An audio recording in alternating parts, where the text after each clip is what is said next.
संस्कारी बेटी। शालिनी की उम्र लगभग 28 साल की हो चुकी थी, लेकिन अभी तक उसकी शादी नहीं हुई थी। शालिनी के मम्मी पापा सरला और महेश जी ने कभी उसकी शादी के लिए कुछ ज्यादा कोशिश भी नहीं की। शाली मन ही मन चाहती थी कि दूसरी सहेलियों की तरह उसका भी घर बस जाए, लेकिन वो अपने मम्मी पापा से ये बात कहती भी तो कैसे कहती। माँ जानती है, मेरी सहेली है ना शीतल, उससे बेटी हुई है, बड़ी प्यारी बच्ची है उसकी। अरे ये तो बहुत अच्छी बात है। उसकी शादी भी तो 4 साल पहले हो गई थी ना। अब क्या कर बेटा, चाहते हैं तो हम भी यही है कि तुम्हारी शादी हो जाए, लेकिन कोई अच्छा लड़का मिलता ही नहीं। कोई बात नहीं मम्मी पापा, मैं जानती हूँ आप मेरे लिए बहुत अच्छा रिश्ता ढूंढना चाहते हैं, और अभी मेरी इतनी उम्र भी तो नहीं हुई है। अच्छा शालिनी बेटा, क्या है ना, मेरे पास नई साड़ी नहीं है और मुझे किटी पार्टी में जाना था, तो इस महीने तेरी तनख्वाह आ जाए तो एक नई साड़ी दिलवा देना बेटा। और बेटा, मेरा मोबाइल भी थोड़ा पुराना हो गया है, 6 महीने से इसी को काम में ले रहा हूँ। एक नया मोबाइल ला देना बेटा। हाँ हाँ मम्मी पापा। और माँ, आप तनख्वाह की चिंता क्यों करती हैं? साड़ी तो मैं आपको कल ही दिलवा दूंगी। और रही बात आपकी मोबाइल की, तो मैं आज शाम को ही ऑफिस से लौटते वक्त ले आऊंगी। अरे भगवान सबको तुम्हारे जैसी बेटी दे, कितना ध्यान रखती है अपने मम्मी पापा का। पापा, आज आप दुकान नहीं जा रहे हैं क्या? वो क्या है ना बेटा, मेरे सर में जरा दर्द हो रहा है, इसलिए आज दुकान जाने का मन नहीं है। पापा दवाई ले लीजिए, और अगर हो सके तो चले जाइए। इस तरह दुकान बंद रहेगी तो ग्राहक आना बंद कर देंगे ना। अरे बेटा, तेरे पापा की अब उम्र हो चली है और तू है ना हमारी कमाऊ बेटी, इतनी अच्छी नौकरी करती है, हमारा ख्याल रखती है, तेरे पापा को चिंता करने की क्या जरूरत भला है। ठीक है पापा, आप अपना ध्यान रखिए। मैं ऑफिस से लौटते वक्त आपका फ़ोन ले आऊंगी। और माँ, आपकी साड़ी हम कल लेकर आएंगी। शालिनी के जाने के बाद क्या करे, शालिनी के लिए सच में कोई लड़का ढूंढ कर उसकी शादी करवानी है क्या? अरे पागल हो गई हो क्या? वो शादी करके इस घर से चली गई तो हमारे खाने के लिए पैसे कहाँ से आएंगे? जानती हूँ वैसे भी आपको ना दुकान पर जाने में, काम करने में आलस आता है, अच्छे से पहचानती हूँ आपको। हाँ तो क्या हुआ, बेटी नौकरी करती है, जब बच्चे माँ बाप की कमाई पर मजाक कर सकते हैं, तो क्या माँ बाप बच्चों की कमाई पर थोड़े दिन चैन से जी नहीं सकते?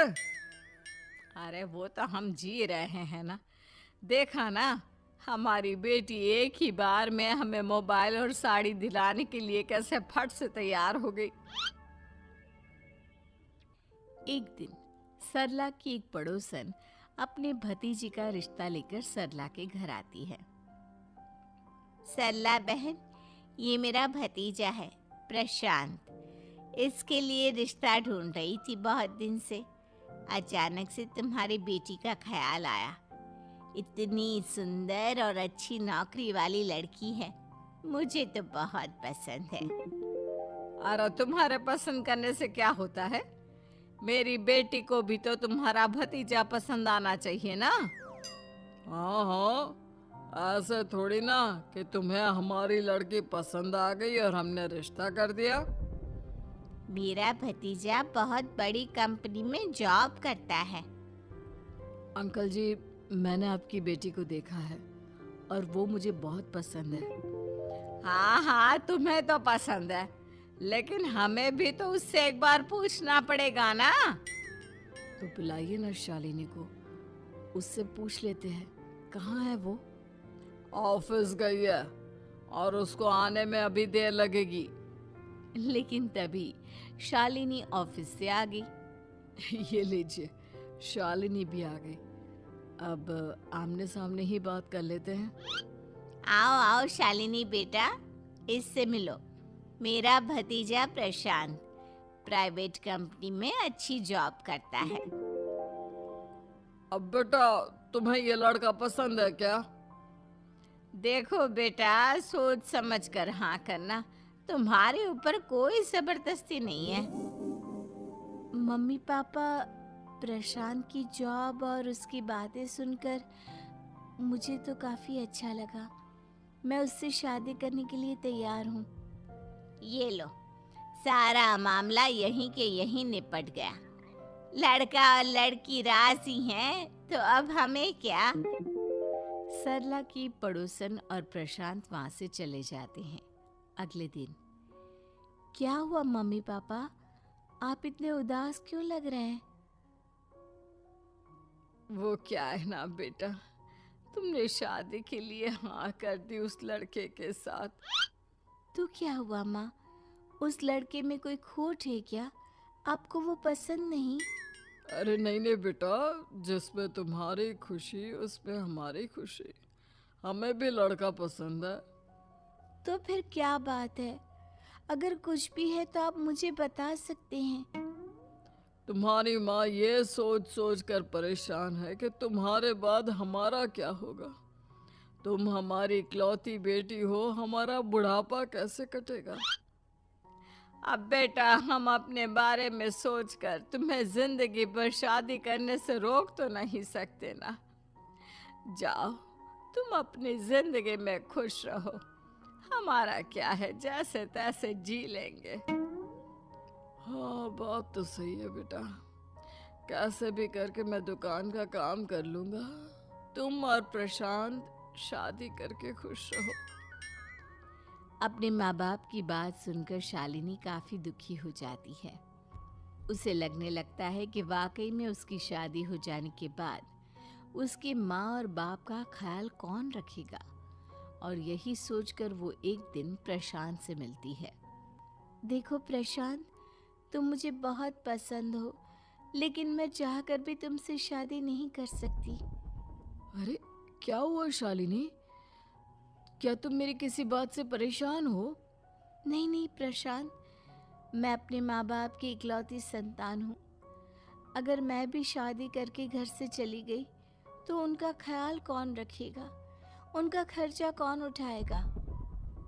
तो क्या तुम सारी जिंदगी शादी नहीं करोगी?